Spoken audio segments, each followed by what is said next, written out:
భవిష్యత్తులో ఏర్పాటు చేయబోయే బుల్లెట్ రైలు కొత్తగా కట్టబోతున్న అమరావతి రైల్వే స్టేషన్ మీదుగానే వెళ్ళబోతోంది. బుల్లెట్ రైలు పరుగులు పెట్టేందుకు నిర్మించున్న హైదరాబాద్, అమరావతి, చెన్నై హై స్పీడ్ రైలు కారిడార్ రాజధాని అమరావతి మీదుగానే వెళ్ళబోతోంది. అమరావతికి కొంత దూరంలో రావెల వద్ద అంతర్జాతీయ విమానాశ్రయం నిర్మించకుండా దానికి ఆనుకుని హై స్పీడ్ రైలు కారిడార్ అలైన్మెంట్ ఉండాలని కొంతకాలం క్రితం సీఎం చంద్రబాబు సూచించారు.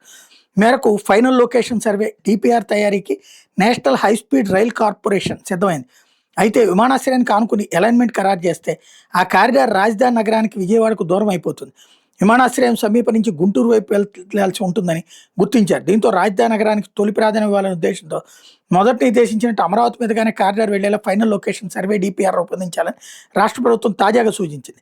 హైదరాబాద్, అమరావతి, చెన్నై కారిడార్ తెలంగాణ, ఏపీ, తెలంగాణ, తమిళనాడులో కలిపి మొత్తం 780 కిలోమీటర్లు ఉంటుంది. 13 స్టేషన్లు నిర్మిస్తారు.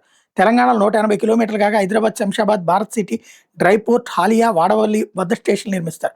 ఏపీలో 518 కిలోమీటర్ల కారిడార్ ఉంది. ఇందులో దాచేపల్లి మొదటి స్టేషన్ అవుతుంది. తర్వాత అమరావతి, గుంటూరు, చీరాల, ఒంగోలు, కావలి, నెల్లూరు, గూడూరు, తిరుపతి విమానాశ్రయం దగ్గర స్టేషన్లు నిర్మిస్తారు.